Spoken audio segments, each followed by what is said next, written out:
नमस्कार विद्यार्थियों, श्री श्याम कॉलेज के ऑनलाइन क्लासेस में आपका स्वागत है। इस क्लास में हम बीए बीएड थर्ड ईयर के लिए विश्व का प्रादेशिक भूगोल पढ़ रहे हैं। विश्व के प्रादेशिक भूगोल का यह 16वां भाग है। विश्व के प्रादेशिक भूगोल में हम एशिया महाद्वीप के उच्चावचों के बारे में पढ़ रहे हैं और एशिया महाद्वीप के उच्चावचों में हम जो एशिया की प्रमुख अपवाद जो एशिया महाद्वीप का अपवाद तंत्र है यानी ड्रेनेज सिस्टम है उसको पढ़ रहे हैं। और उसमें हमने आर्कटिक महासागर, प्रशांत महासागर का जो अपवाह तंत्र है उसके बारे में पढ़ा है। अब हम पढ़ रहे हैं हिंद महासागरीय अपवाह तंत्र।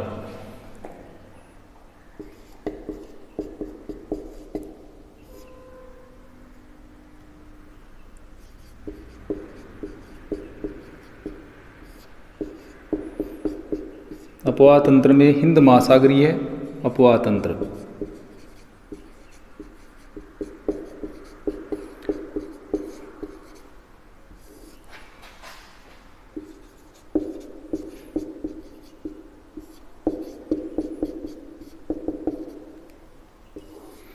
यानी इंडियन ओशियन ड्रेनेज पैटर्न के बारे में हम पढ़ रहे हैं। हिंद महासागरीय अपवाह क्षेत्र या अपवाह तंत्र जो है उसमें हमने दो नदियों के, दजला और फ्रात नदियों के बारे में, टिग्रिस और जो एफ्रोट्स है उन दो नदियों के बारे में हमने पढ़ लिया था।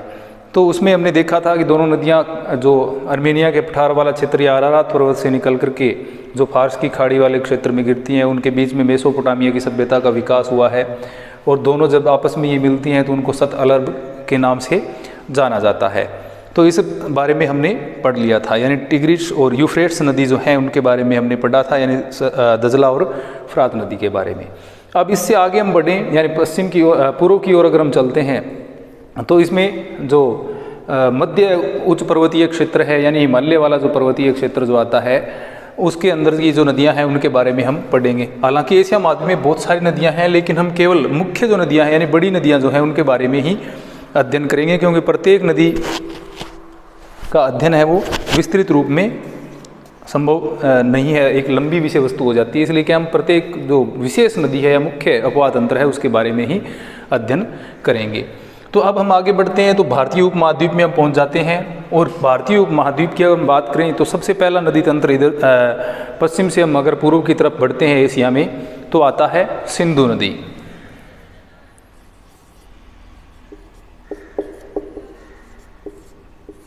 सिंधु नदी। अब सिंधु नदी की बात करें तो भारतीय उपमहाद्वीप के जो मुख्य अपवाह तंत्र हैं या मुख्य जो नदी तंत्र है उसमें सिंधु नदी का भी महत्वपूर्ण स्थान है। अब सिंधु नदी है वो भारत के कुछ क्षेत्र में और विशेषतः इसका जो अधिकांश अपवाह क्षेत्र है वह पाकिस्तान में फैला हुआ है। तो सिंधु नदी तंत्र से हम प्रारंभ करें तो सिंधु नदी जो है वो कहाँ से निकलती है, इसका उद्गम है जो तिब्बत के पठार की तरफ हम जाते हैं तो मानसरोवर के निकट इसका उद्गम है। तो उद्गम है इसका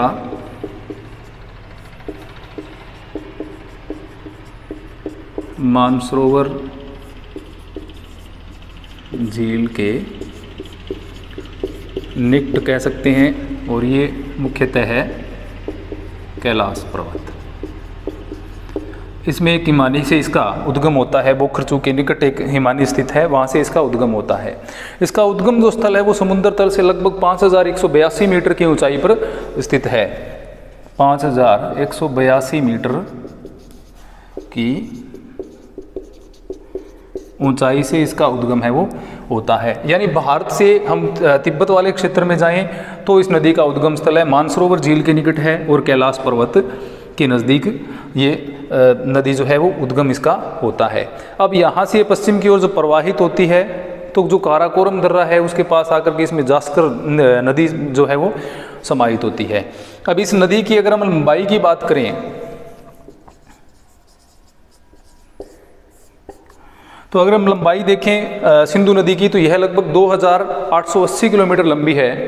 यानी लंबाई में गंगा नदी की तुलना में सिंधु नदी है उसकी लंबाई ज़्यादा है, 2880 किलोमीटर इसकी लंबाई है। लेकिन यह लंबाई क्या है, भारत में नहीं है, ज़्यादातर इसके जो हिस्सा है वो कहाँ पर है, इसके अपवाह क्षेत्र का ज़्यादा हिस्सा है वो पाकिस्तान में पाया जाता है। तो इसकी भारत में लंबाई देखें तो केवल 1114 किलोमीटर यह नदी क्या है भारत में बहती है।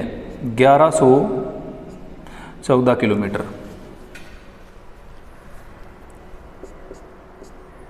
1114 किलोमीटर इसकी लंबाई है भारत में।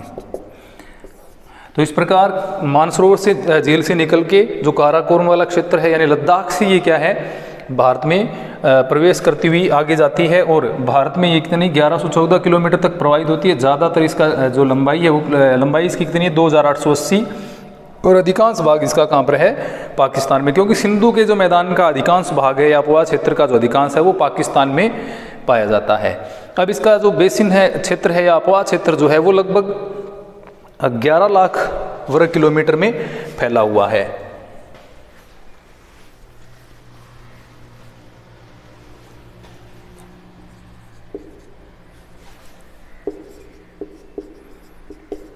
बेसिन क्षेत्र 11,65,500 वर्ग किलोमीटर। तो इसका जो अपवाह क्षेत्र है या बेसिन क्षेत्र जो है वो 11,65,500 वर्ग किलोमीटर क्षेत्र में फैला हुआ है। जैसा मैंने आपको बताया कि इसका जो अपवाह क्षेत्र है उसका अधिकांश भाग जो है वो पाकिस्तान में पाया जाता है। तो भारत के अंदर इसका लगभग क्या है 3,21,000 के आसपास जो इसका क्षेत्र है वो भारत में आता है। भारत में 3,21,000,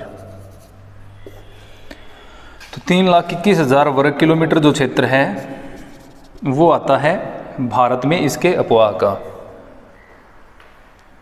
और अधिकांश जो क्षेत्र है वो कहाँ पर आ जाता है पाकिस्तान में। तो इस प्रकार जो इसकी लंबाई है उसका 1114 किलोमीटर भारत में है और इसके बेसिन क्षेत्र का 3,21,000 वर्ग किलोमीटर या 3,21,289 वर्ग किलोमीटर इसको कहा जा सकता है। 3,21,289, तो 3,21,000 हम इसको याद कर सकते हैं। 3,21,000 वर्ग किलोमीटर क्षेत्र है वो अपवाह क्षेत्र का इसका भारत में फैला हुआ है। तो इस प्रकार ये मानसरोवर से इसका उद्गम होता है। इस क्षेत्र से उद्गम होने के पश्चात ये कहाँ है भारत में यानी जम्मू कश्मीर वाला जो क्षेत्र है उसमें यानी लद्दाख विशेषता भी लद्दाख कह सकते हैं क्योंकि अलग केंद्र शासित प्रदेश है। तो लद्दाख से प्रवाहित होती हुई ये आगे जाती है। अपवाह क्षेत्र की बात करें जम्मू कश्मीर और लद्दाख पंजाब वाला जो क्षेत्र है इसके अपवाह क्षेत्र में आता है। अब जो पाकिस्तान में हिस्सा चला गया वो सिंधु के मैदान का वो पूरा का पूरा इसका अपवाह क्षेत्र है वो पाकिस्तान में आ जाता है। तो इस प्रकार ये क्या है तिब्बत वाला जो क्षेत्र यानी मानसरोवर झील के निकट से निकलने के बाद ये सबसे पहले भारत में प्रवाहित होती है।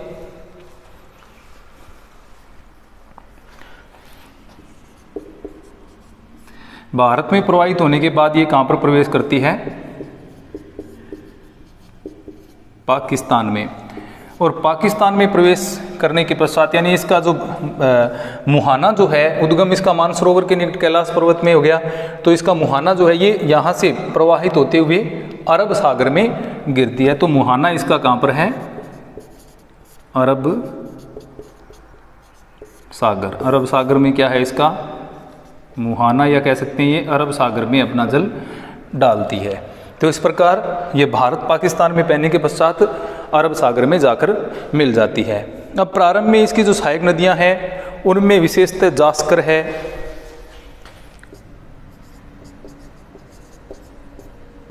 जास्कर नदी इसमें आकर के मिलती है। इसके अलावा गिलगित नदी है, इसके अलावा श्योक नदी है,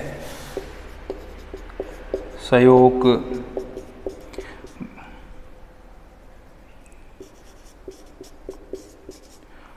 गिलगित। तो ये जो नदियां हैं ये आकर के किसमें मिलती हैं, ये जो सिंधु नदी है उसमें जो हिमालय वाला क्षेत्र है यानी तिब्बत से निकलने के बाद में सबसे पहले इसमें जास्कर, उसके बाद श्योक गिलगित, और इसके अलावा इसमें एक नदी और मिलती है जिसका नाम है काबुल। ये इसकी छोटी सहायक नदियां हैं, छोटी सहायक, जो कि इसके प्रारंभ से ये थोड़ा दूर जब चलती हैं तो इसमें मिलती हैं। जैसे सबसे पहले काराकोरम दर्रा है उसके पास में जास्कर, उसके बाद श्योक गिलगित और काबुल नदियां इसमें आकर के मिलती हैं। छोटी इसकी सहायक नदियां जो अपना जल इसमें प्रदान करती हैं। इसके अलावा सिंधु नदी तंत्र की नदियों की अगर हम बात करें तो कुछ नदियां सीधी सिंधु में अपना जल डालती हैं और कुछ हैं वो अन्य नदियों के माध्यम से अपना जल सिंधु नदी तक पहुंचाती हैं। तो उनमें क्या है झेलम, चिनाब, रावी, व्यास और सतलज। इन्हीं को क्या कहा जाता है? पंचनद भी कहा जाता है। ये सारी भारतीय क्षेत्र से निकल करके, यानी जम्मू कश्मीर वाले क्षेत्र से लगभग उत्तराखंड और जो हिमाचल प्रदेश वाले क्षेत्र हैं उनसे निकल करके ये उत्तर भारत से निकलती हैं पूर्णतः। ये माने हिमालय वाला उत्तरी जो क्षेत्र है वहाँ से निकल करके कौन सी नदी में अपना जल पहुँचाती हैं? सिंधु। इसीलिए इनको क्या है? सिंधु नदी तंत्र की महत्वपूर्ण नदियाँ माना जाता है। तो इस प्रकार जो सिंधु नदी है वो मानसरोवर से निकलती है और इसकी लंबाई है वो 2880 किलोमीटर है और इसका जो अपवाह क्षेत्र या बेसिन क्षेत्र है वह 11,65,500 वर्ग किलोमीटर में फैला हुआ है। उसमें से लगभग 3,21,000 वर्ग किलोमीटर है वो भारत में फैला हुआ है। तो यह भारत और पाकिस्तान में बहने के पश्चात अरब सागर में गिर जाती है। भारत और पाकिस्तान, यानी भारत में अगर हम देखें तो लद्दाख जम्मू कश्मीर वाला क्षेत्र है उसमें प्रवाहित होती है। उसके बाद ये किस में गिर जाती है? पाकिस्तान में आ जाती है और पाकिस्तान में बहने के पश्चात अंत में ये क्या है? अरब सागर में गिर जाती है। अब अरब सागर है वो किसका हिस्सा है? हिंद महासागर का। तो इसलिए इसको हिंद महासागरीय अपवाह तंत्र में सम्मिलित किया जाता है। तो ये हो गया सिंधु नदी तंत्र। अगला हम देखते हैं गंगा नदी।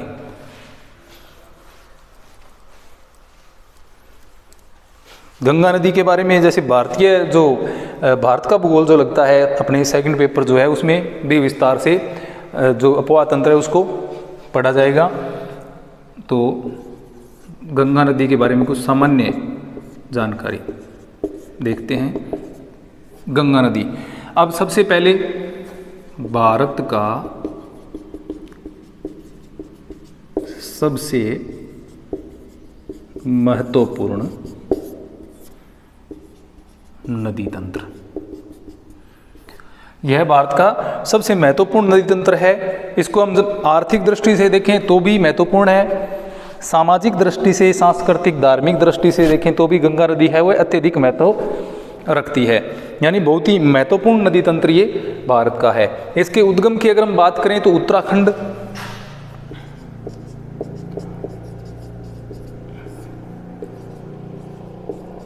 गंगा नदी का उद्गम उत्तराखंड के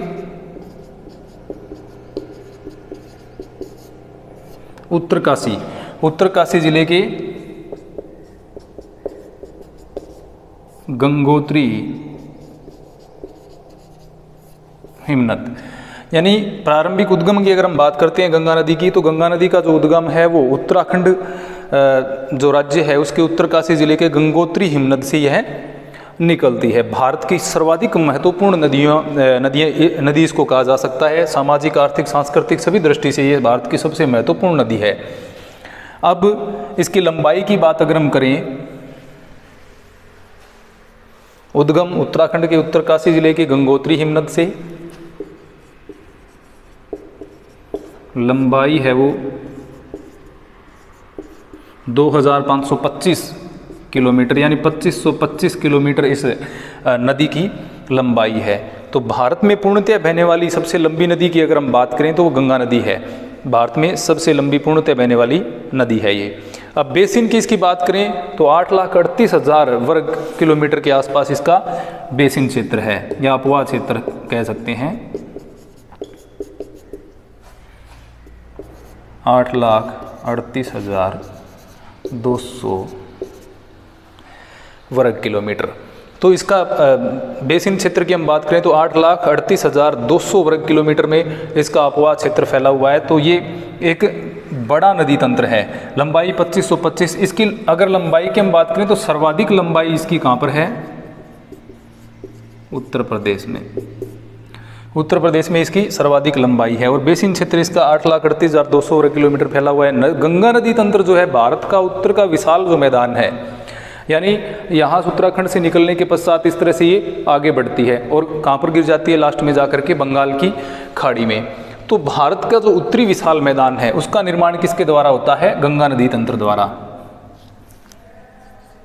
उत्तरी विशाल मैदान का निर्माण, यानी उत्तरी विशाल मैदान जो है वह विशेषतः गंगा नदी तंत्र जो है उसके द्वारा किया जाता है।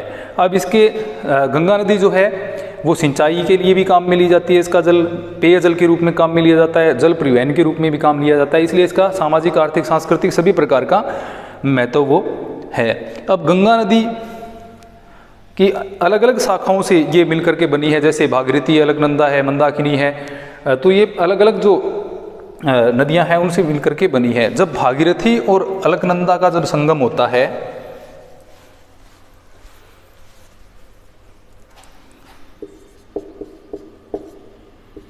भागीरथी प्लस अलकनंदा, तो क्या बनती है, ये गंगा कहलाती है। ये संगम कहाँ होता है, देवप्रयाग में। यानी भागीरथी और अलकनंदा जब आपस में मिलती हैं तो उसको क्या कहा जाता है, गंगा नदी के नाम से जाना जाता है। और ये कहाँ पर मिलती हैं आपस में, देवप्रयाग में ये मिलती हैं। तो गंगोत्री हिमनद से निकल करके यह अंत में जाकर के कहाँ गिरती है, मुहाना इसका कहाँ पर है, मुहाना है इसका बंगाल की खाड़ी, यानी बंगाल की खाड़ी में जाकर के यह गिरती है। भारत का सबसे प्रमुख नदी तंत्र इसको कह सकते हैं। अब इसमें इसकी जो मुख्यतः सहायक नदियां जो गंगा नदी तंत्र में आती हैं उनको दो भागों में बांटा गया है। गंगा नदी की सहायक नदियां, सहायक नदियां एक तो बाईं ओर से मिलने वाली सहायक नदियां हैं, दूसरी दाईं ओर से मिलने वाली सहायक नदियां हैं। जैसे गंगा नदी इस प्रकार से निकल के यूं प्रवाहित होती है, तो यहाँ से जो नदियां इसमें आकर के मिलेंगी उनको बाईं ओर से मिलने वाली नदियां कहा जाएगा, बाईं। और इस साइड से जो आकर के यानी दक्षिण की तरफ से आकर के जो इसमें मिलती हैं उनको क्या कहा जाता है, दाईं सहायक नदियां। अब बाईं ओर से हम बात करें तो रामगंगा, गोमती, गंडक, घाघरा, रामगंगा, गोमती, गंडक, घाघरा। इसके अलावा कोसी, ये जो नदियां हैं वो कहाँ से आकर के मिलती हैं, इसमें ये उत्तर की ओर से आकर के मिलती हैं, या इनको बाईं ओर से मिलने वाली सहायक नदियां इनको कहा जा सकता है, रामगंगा, गोमती, गंडक और घाघरा नदी को। अब दाईं ओर से मिलने वाली जो नदियां हैं उनमें सबसे मुख्य जो नदी है वो है यमुना। अब यमुना के अलावा इसकी अन्य छोटी सहायक नदियां हैं वो भी आकर के दाईं ओर से इसमें गिरती हैं। यमुना के अलावा इसमें कौन सी आ जाती हैं, सिंध नदी आ जाती है, टोंस और सोन जो है वो भी इसकी मुख्य सहायक नदियां हैं, टोंस एवं सोन। ये जो नदियां हैं ये भी कहाँ से आकर के मिलती हैं, दाईं ओर से आकर के गंगा नदी में मिलती हैं। तो गंगा नदी तंत्र जो है और अंत में गंगा नदी है वो किसमें मिल जाती है, बंगाल की खाड़ी में। यानी इस तरह से उद्गम उत्तराखंड के उत्तरकाशी जिले से उद्गम होता है और यह इस प्रकार से बहती हुई यहाँ आकर के यानी जो पश्चिम बंगाल वाला क्षेत्र है उसमें पहुँचने के बाद ये किस में गिर जाती है, बंगाल की खाड़ी में गिर जाती है। तो गंगा नदी है वो भारत का सबसे महत्वपूर्ण नदी तंत्र है। इसकी लंबाई है वो 2525 किलोमीटर या 2525 किलोमीटर हम कह सकते हैं। इसके बेसिन क्षेत्र का जो क्षेत्रफल है वह 8,38,200 वर्ग किलोमीटर है। तो इस प्रकार ये भारत का सबसे महत्वपूर्ण नदी तंत्र है। तो हमने पढ़ा पहली जो नदी थी दजला फरात के बारे में पढ़ा जो कि हिंद महासागरीय अपात क्षेत्र में आती हैं। दूसरा हमने सिंधु नदी के बारे में पढ़ा और तीसरी है वो गंगा नदी के बारे में पढ़ा जो कि जो हिंद महासागरीय अपवाह तंत्र है उसके अंदर सम्मिलित होती हैं। तो हिंद महासागरीय अपवाह तंत्र में भारत की जो मुख्य नदियां हैं विशेषतः हिंद महासागरीय अपवाह तंत्र के अंदर उन नदियों को सम्मिलित किया जाता है। इसके अलावा अगर हम इससे पूर्व की ओर बढ़ें तो पूर्वी एशिया की कुछ नदियां भी इसमें सम्मिलित हो जाती हैं। जैसे नेक्स्ट जो है वह है साल्विन नदी।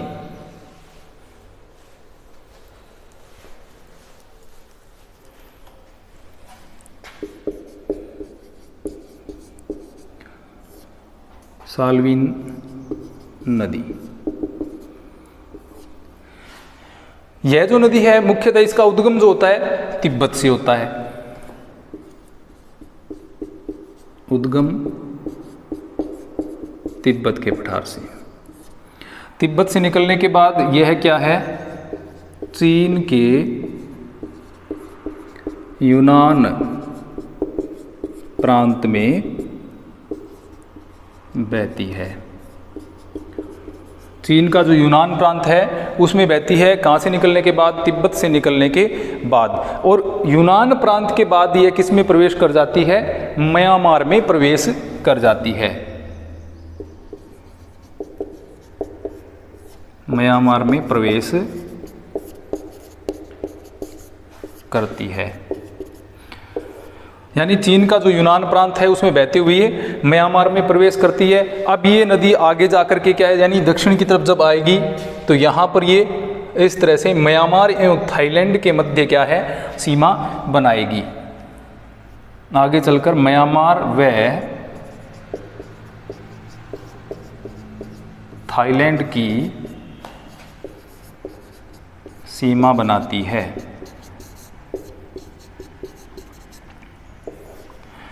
तो उद्गम तिब्बत में होता है, चीन के यूनान प्रांत में बहने के बाद ये म्यांमार में प्रवेश करती है। और म्यांमार में ये क्या है, इसके बाद नीचे जाकर के ये यानी दक्षिण की तरफ जाती है। तो म्यांमार और थाईलैंड वाला जो क्षेत्र है, यानी म्यांमार एवं थाईलैंड के मध्य ये क्या है, सीमा बनाती है।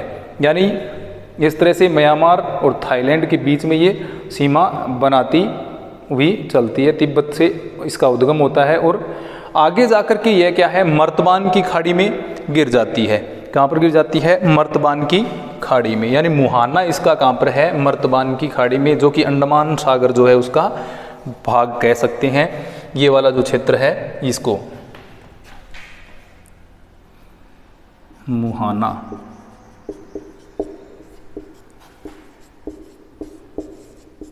मर्तबान की खाड़ी या कह सकते हैं